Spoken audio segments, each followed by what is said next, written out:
సింగరేణి కార్మికుల హక్కులను కాపాడడంలో ప్రభుత్వాలు విఫలమయ్యాయని తెలంగాణ రక్షణ సేన చీఫ్ కల్వకుంట్ల కవిత ఆరోపించారు. మంచిర్యాల జిల్లాలో కవిత బాయిబాట పేరిట కార్యక్రమాన్ని నిర్వహించారు. కాంగ్రెస్ బీజేపీ ప్రభుత్వాలపై తీవ్ర విమర్శలు చేశారు. కార్మికులను తగ్గించి సంస్థను ప్రైవేటీకరణ చేసే దిశగా తీసుకెళ్లే కుట్ర జరుగుతోందన్నారు. మంచిర్యాల ఎమ్మెల్యే గుండాగిరి రాజకీయాలు చేస్తున్నారని ఆరోపించారు. మంచిర్యాల నుంచే తెలంగాణ రక్షణ సేన రాజకీయ ప్రస్థానం బలోపేతమవుతుందని, జిల్లాలో అన్ని ప్రాంతాల్లో టీఆర్ఎస్ జెండా ఎగురవేస్తామని ప్రకటించారు. మంచిర్యాల జిల్లా నుంచే సింగరేణి బొగ్గుబాయి యాత్రను కూడా మరి ప్రారంభించుకోవడం జరిగింది.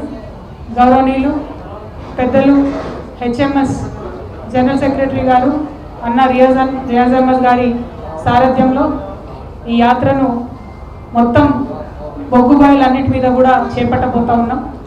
ఖమ్మం ఏరియాను పక్కన పెడితే మిగతా ఏరియాస్ అన్ని భూపాలపల్లితో సహా ఈ దఫా బొగ్గుబాయి యాత్రలో అందరినీ కూడా కలవబోతా ఉన్నాం.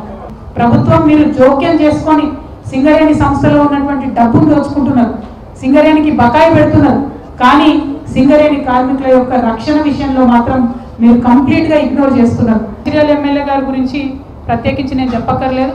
ఆయన గుండాగిరి రోజు రోజుకు పెరిగిపోతున్నది. బుల్డోజర్ పట్టుకొని వెళ్ళిపోయేటటువంటి పరిస్థితి కనబడుతున్నది. ఎవరొక్కరు వేరే పార్టీ కండువ కప్పుకుంటే వాళ్ళని బెదిరించేటటువంటి పరిస్థితి కనబడుతుంది.